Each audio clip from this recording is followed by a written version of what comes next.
ನಟ ಧ್ರುವ ಸರ್ಜಾ ಸದ್ಯ ಕೆಡಿ ಶೂಟ್ ನಲ್ಲಿ ಬ್ಯುಸಿ ಆಗಿದ್ದಾರೆ. ಆದ್ರೆ ಈ ಮಧ್ಯೆ ಧ್ರುವ ಸರ್ಜಾ ವಿವಾದದ ಮೂಲಕ ಸುದ್ದಿ ಹಾಕಿದ್ದಾರೆ.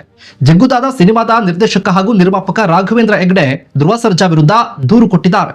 3 ಕೋಟಿ ರೂಪಾಯಿ ವಂಚನೆ ಕೇಸ್ ಇದಾಗಿದ್ದು, ಬಡ್ಡಿ ಸೇರಿ ಈ ಹಣ ಈಗ 9 ಕೋಟಿ ರೂಪಾಯಿ ಆಗಿದೆ ಅಂತ ನಿರ್ಮಾಪಕ ಆರೋಪಿಸಿದ್ದಾರೆ.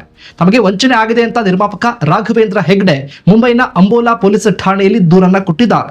ರಾಘವೇಂದ್ರ ಹೆಗ್ಡೆ ಅವರ ಮೊದಲ ಸಿನಿಮಾ ಜಗ್ಗುದಾದ ಯಶಸ್ಸು ಕಂಡಿತ್ತು. ಈ ವೇಳೆ ಧ್ರುವ ಸರ್ಜಾ ನನ್ನ ಕಚೇರಿಗೆ ಬಂದು ಸಿನಿಮಾ ಮಾಡುವ ಆಸಕ್ತಿನ ತೋರಿಸಿದ್ರು. ದಿ ಸೋಲ್ಜರ್ ಹೆಸರಿನ ಸಿನಿಮಾದ ಸ್ಕ್ರಿಪ್ಟ್ ಕೂಡ ಕೊಟ್ಟಿದ್ರು. ಕಾಂಟ್ರಾಕ್ಟ್ಗೆ ಸಹಿ ಮಾಡೋದಕ್ಕೂ ಮೊದಲು 3 ಕೋಟಿ ರೂಪಾಯಿ ಕೊಡುವಂತೆ ಧ್ರುವ ಸರ್ಜಾ ಕೇಳಿದ್ರು. ಹೆಚ್ಚಿನ ಬಡ್ಡಿ ದರದಲ್ಲಿ ಸಾಲ ಪಡ್ಕೊಂಡು ಹಣವನ್ನ ಹೊಂದಿಸಿ ಧ್ರುವಗೆ 3.1 ಕೋಟಿ ರೂಪಾಯಿ ಹಣ ನೀಡಿದ್ರು. ಧ್ರುವ ಯೋಜನೆಯಿಂದ ಹಿಂದೆ ಸರಿದಿದ್ದು ಮಾತ್ರ ಅಲ್ಲ, ಕರೆಗಳನ್ನು ಕೂಡ ಸ್ವೀಕರಿಸ್ತಾ ಇಲ್ಲ ಅಂತ ರಾಘವೇಂದ್ರ ಆರೋಪಿಸಿದ್ದಾರೆ. ಈ ದೂರಿನ ಆಧಾರದ ಮೇಲೆ ಪೊಲೀಸರು ಕೇಸನ್ನ ದಾಖಲು ಮಾಡಿಕೊಂಡಿದ್ದಾರೆ.